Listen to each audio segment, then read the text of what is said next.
Nous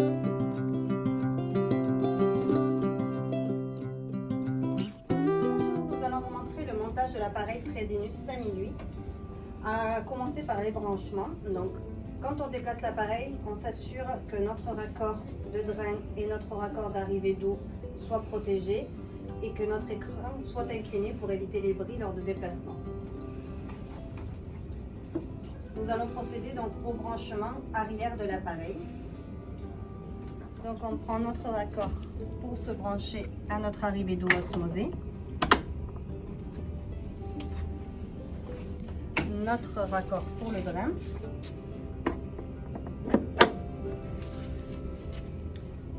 La prise courant qui doit être sur l'embout rouge raccordée à la génératrice. Nos deux raccords de dialysa. On allume notre écran. On vérifie bien que notre brassard à pression soit branché. Ça sera notre 7e branchement. Donc pour rappel, le raccord d'eau osmosée, le drain, la prise courant, le raccord dialysa K2, raccord K3, la prise courant et, important aussi de ne pas oublier, le câble internet. Une fois l'appareil allumé, la première étape sera de vérifier que la désinfection interne a bien été faite. Pour cela, nous allons aller dans État de rinçage et désinfection et nous nous assurons que le dernier programme ait été fait moins de 24 heures avant. Une fois notre dernière désinfection vérifiée, nous allons vérifier pour programmer notre bon concentré pour le dialysa selon notre feuille de séance. Donc je vais raccorder mon bidon de K3, j'ouvre la porte pour récupérer la pipette du concentré que je vais aller mettre dans mon bidon. S'assurer toujours que le bidon soit neuf et qu'il ait bien sa pellicule encore dessus. Ensuite, je vais mettre mon bicarbonate. Donc, on s'assure de 4 choses: l'intégrité du sac, la présence de la pipette, la date de péremption et la pellicule transparente au niveau des buses. Une fois tout cela vérifié, on peut le mettre en place dans le compartiment et refermer la porte. Une fois que nous avons mis en place notre bidon, en vérifiant bien sûr qu'il corresponde à notre prescription de séance, nous allons programmer le bon concentré sur notre appareil, puisque d'office, il sera programmé par défaut sur le K2 central. Donc, concentré acide dans notre menu dialysa et nous sélectionnons le galon que nous avons choisi, qui passera donc en vert. Nous avons juste à valider par la suite. Une fois cette phase faite, nous allons pouvoir procéder au montage, mais pour cela, il va falloir lancer les tests. Nous allons aller dans circuit sanguin et faire démarrer les tests. Ces tests permettent 2 choses. La première, de mesurer la conductivité de notre dialysa avec notre eau osmosée murale, notre bidon de bicarbonate et notre galon de concentré acide. Et la deuxième chose, elle va tester aussi l'intégralité des filtres DiaSafe qui sont sur le côté de la machine, qui nous permettent d'avoir notre eau stérile pour notre liquide de substitution.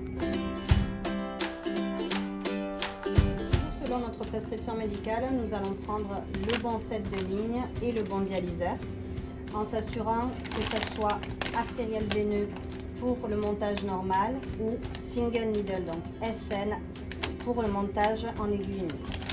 Pour cette fois-ci, nous allons montrer un montage normal. Donc nous vérifions bien entendu la date de péremption du produit et aussi pour notre rein. Nous allons ensuite installer notre rein en s'assurant que nos 2 bouchons aux extrémités sans soient bien en place. Et nous allons ensuite commencer le montage de l'appareil. Nous récupérons le numéro de lot du circuit que nous allons mettre sur le dialyseur pour pouvoir en faire la traçabilité le temps du traitement.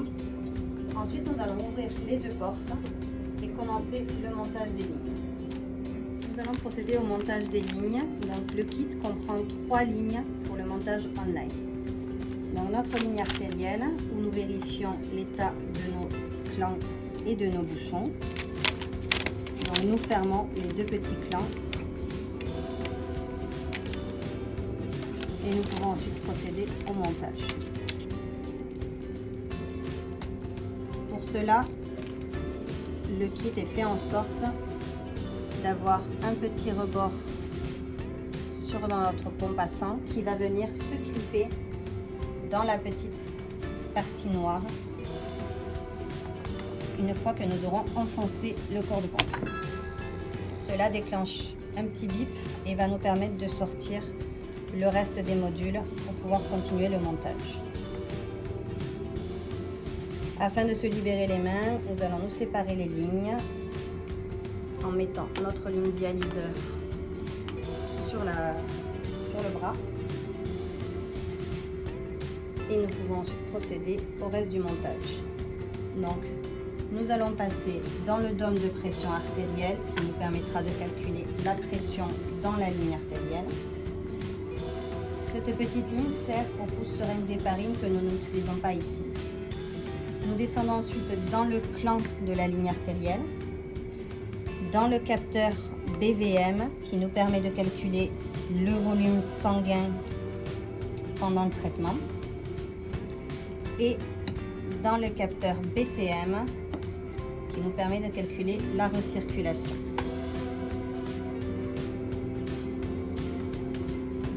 Cette ligne va venir en attente sur le bras du dialyseur et nous allons pouvoir connecter notre ligne sang artérielle en s'assurant de rester en stérile pour ne pas contaminer nos emboussants. Pour notre ligne artérielle en place, nous allons venir faire la même chose pour notre ligne veineuse, donc à savoir vérifier nos petits clans et nos bouchons. Nous allons attraper notre ligne par le capteur de pression veineuse que nous allons venir mettre en premier, celui-ci n'ayant pas la sécurité d'un bouchon pour le garder stérile. Ensuite, nous allons installer le piège à bulles veineux et descendre dans le capteur à bulles, dans le clan veineux et dans le capteur BTM pour la recirculation dans la ligne veineuse.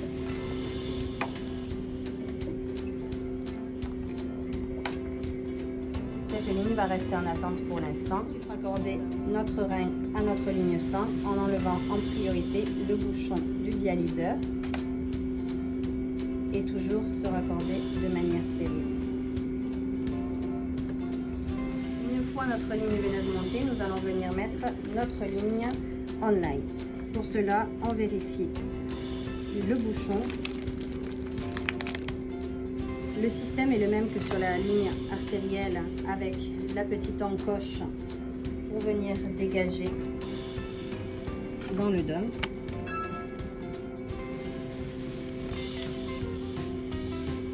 Nous libérons notre ligne et venons mettre celle-ci en attente puisque nous ne pouvons le raccorder pendant la phase de test.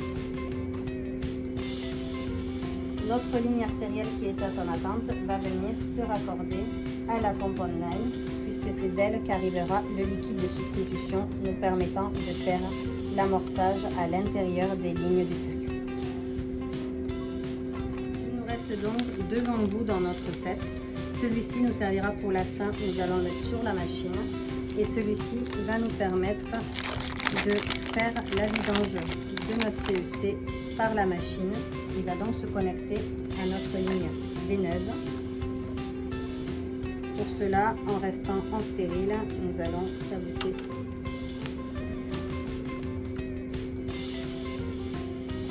et laisser en attente jusqu'à la fin de nos tests.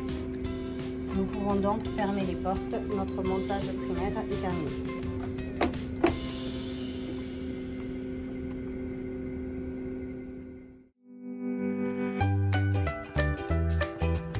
Une fois le test terminé, ce message va apparaître en nous disant de relier nos connecteurs de substitution et de rinçage et nos raccords dialysa. Donc nous allons les faire dans cet ordre. Notre connecteur de substitution est celui par lequel va arriver notre liquide de substitution stérile. Pour cela, il va falloir tirer et ouvrir la petite porte, enlever le bouchon de notre ligne online, pousser l'embout et refermer la porte par-dessus. Nous allons faire le même procédé pour le port de rinçage qui lui servira à évacuer notre liquide du CEC.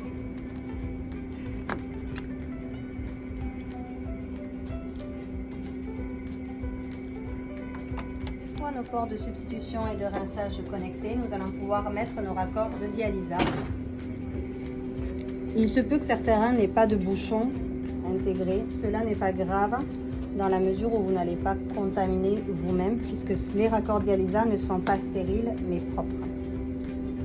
Donc on ouvre la porte interlock et on vient récupérer nos connecteurs pour se brancher à notre rein. Ceci étant fait, on referme la porte interlock pour pouvoir procéder au remplissage de dialysa dans le dialyseur et lancer notre procédure d'amorçage en cliquant sur démarrer. Une fois que votre dialysa a rempli votre rein, les deux pompes vont se mettre à tourner. À ce moment-là, nous allons tourner notre dialyseur avec notre côté veineux vers le haut. Pensez à tourner vos raccords dialysa vers le bas pour ne pas faire d'hyperpression et de risquer de briser votre rein. Une fois ceci fait, nous allons aller dans le menu de préparation pour régler notre volume d'amorçage qui sera de 2000 pour tous les reins, hormis pour le filter pour lequel nous mettrons 3000. Aujourd'hui, avec un niveau dial, nous allons faire 2000.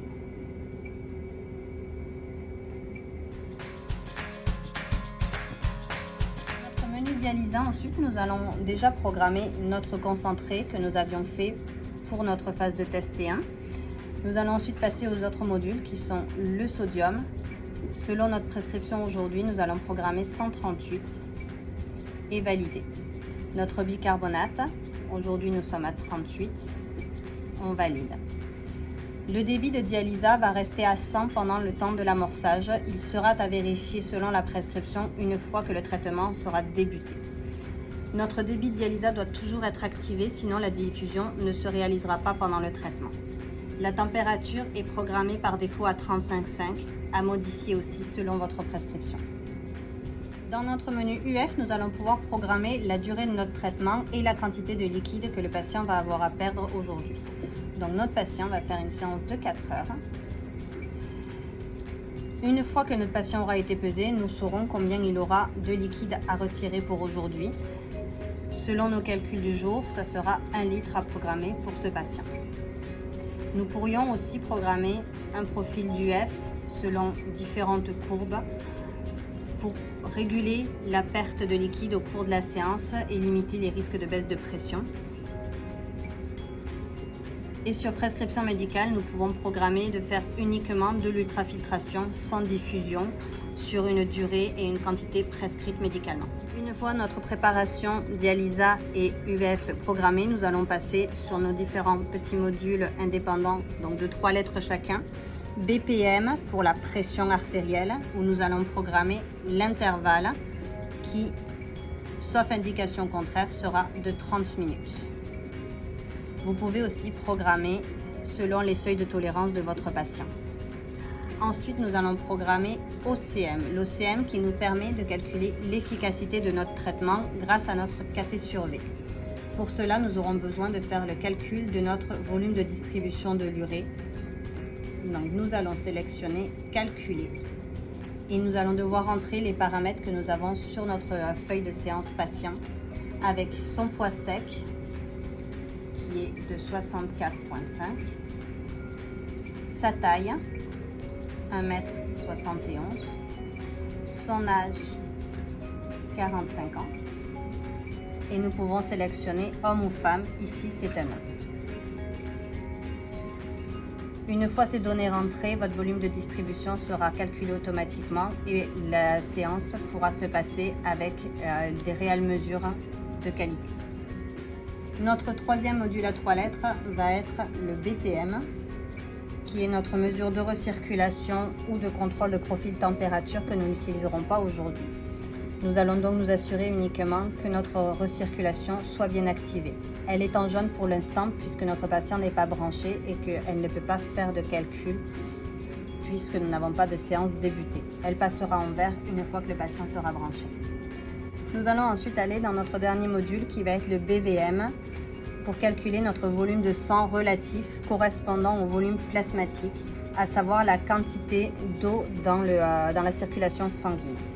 Pour cela, nous allons programmer un seuil critique que nous allons mettre par défaut à 85%, qui correspond donc à un 15% de liquide retiré du volume sanguin en eau.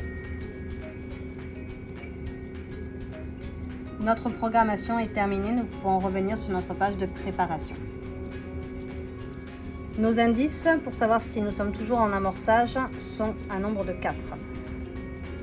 Rinçage CEC, pompe sans diminuer à 50 et notre volume programmé de 2000 a été dépassé et le volume de rinçage interne a atteint aussi son seuil de 200. À ce stade-là, nous allons vérifier où en est notre rein, est-ce que notre circuit est débarrassé de toute bulle d'air. Nous constatons encore de l'air au niveau de notre dialyseur, donc nous allons faire un amorçage supplémentaire, c'est-à-dire demander au circuit d'envoyer plus de liquide afin de dégager les bulles restantes dans le circuit. Pour cela, nous allons augmenter la quantité de volume supérieure à ce qui a déjà été fait. Donc, ayant déjà fait 2 litres 320, nous allons mettre 2 litres 500. À ce moment-là, le circuit va repartir en amorçage et vos indicateurs vont changer. La barre d'avancement va réapparaître au niveau du rinçage et notre calcul de vol liquide total à passer va redébuter. C'est l'instant où nous allons tapoter notre rein pour évacuer le reste de bulles.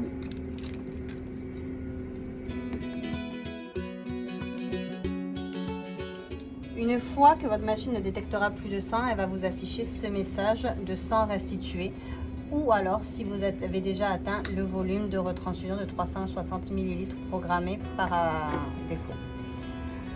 Une fois ce message-là, cela signifie que pour l'appareil, nous pouvons débrancher notre patient et démonter notre appareil. Assurons-nous que la dernière pression ait été prise et qu'elle soit correcte et que notre patient soit débranché.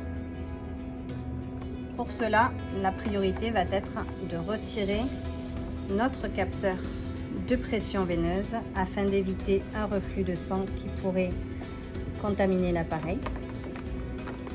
Une fois ce raccord retiré, nous pouvons procéder au retrait des lignes.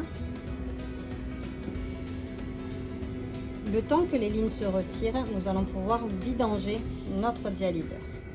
Pour cela, nous allons ouvrir la porte interlock, retirer uniquement notre raccord de dialyse veineux afin que la vidange puisse se faire par le raccord artériel. Nous refermons donc la porte et le circuit va se vider au niveau du dialyseur. Pendant ce temps, nous pourrons retirer tranquillement les lignes sang de l'appareil.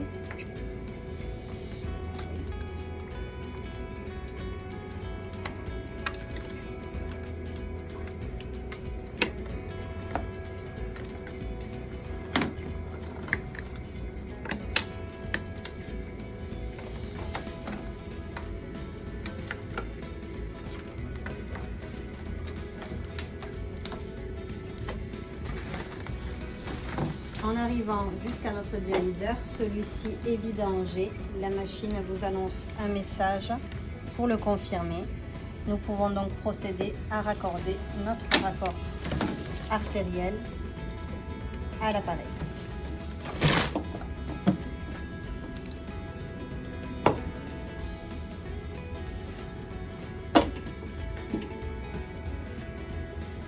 La machine nous dit qu'elle a fini aussi de vidanger son bicarbonate. Nous allons donc pouvoir le retirer et le geler, refermer la porte et remettre notre pipette de concentré acide dans son emplacement.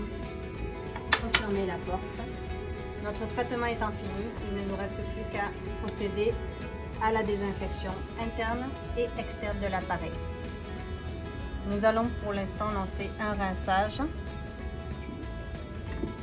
Et pour la désinfection de la surface, nous allons utiliser des tampons d'alcool ou des lingettes alcoolisées pour la surface de l'écran. Le reste de l'appareil sera nettoyé à l'extérieur, intérieur des portes avec des lingettes de germicide. Bien important de bien nettoyer aussi tous vos connecteurs et les côtés de l'appareil pour éviter la cristallisation avec le dialyseur.